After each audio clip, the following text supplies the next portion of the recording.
Europe 1, 6h55, la question santé d'Europe 1 avec Jean-Philippe Ballas. Et avec le docteur Sophie Lemonnier, bonjour. Bonjour Jean-Philippe, bonjour à tous. Alors on parle du régime sans gluten, c'est vrai qu'il gagne en popularité, de plus en plus de personnes s'y mettent. Est-ce que c'est une nécessité médicale ou est-ce que c'est un phénomène de mode, Sophie ? Un phénomène de mode, et je vous réponds sans hésitation, parce que les adeptes du régime sans gluten s'y engouffrent derrière des stars comme Victoria Beckham ou Jennifer Aniston, qui elles l'ont adopté. Alors c'est vrai que la promesse est alléchante. Il favoriserait la perte de poids, serait même idéal pour maigrir rapidement, il améliorerait la digestion, l'immunité, la vitalité, et le tout en donnant une peau de bébé. Mais tout ça, ce n'est qu'un tissu de fausses allégations, se plaint un spécialiste dans une revue américaine qui regrette aussi qu'Internet nourrisse de telles notions.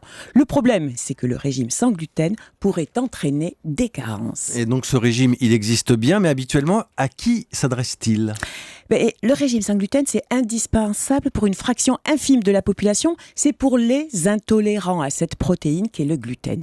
Alors ça concerne qui ? Une personne sur 2000 en France. C'est relativement peu.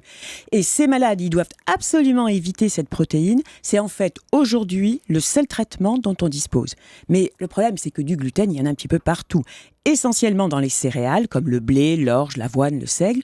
Donc on le retrouve dans les pains, les pâtisseries, les pâtes, les semoules, les charcuteries, etc.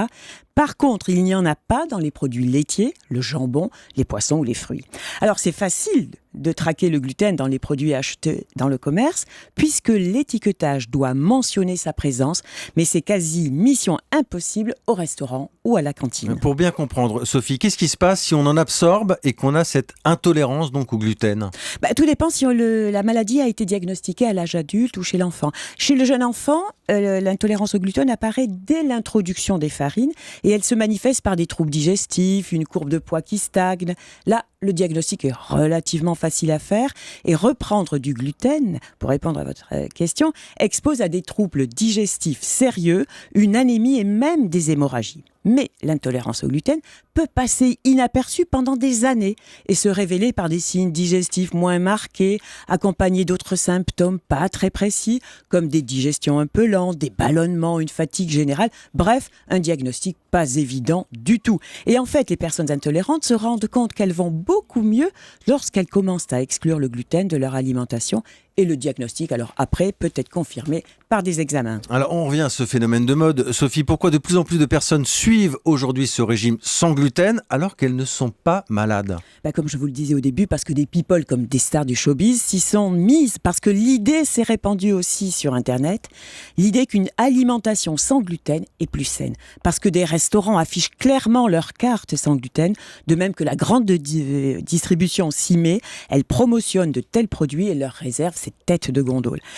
Et cette idée est bien ancrée dans la tête des gens, comme l'a montré une étude américaine réalisée dans une université de Floride. Une centaine d'étudiants a été invités à déguster des biscuits, des chips et à les noter.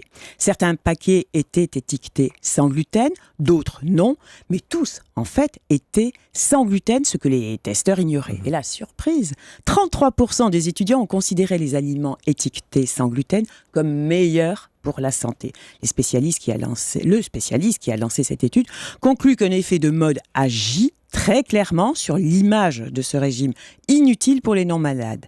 Inutile, mais aussi dangereux, puisqu'il expose à des carences. Les aliments qui contiennent du gluten sont très riches en vitamines et en sels minéraux, et donc ils sont essentiels pour la santé.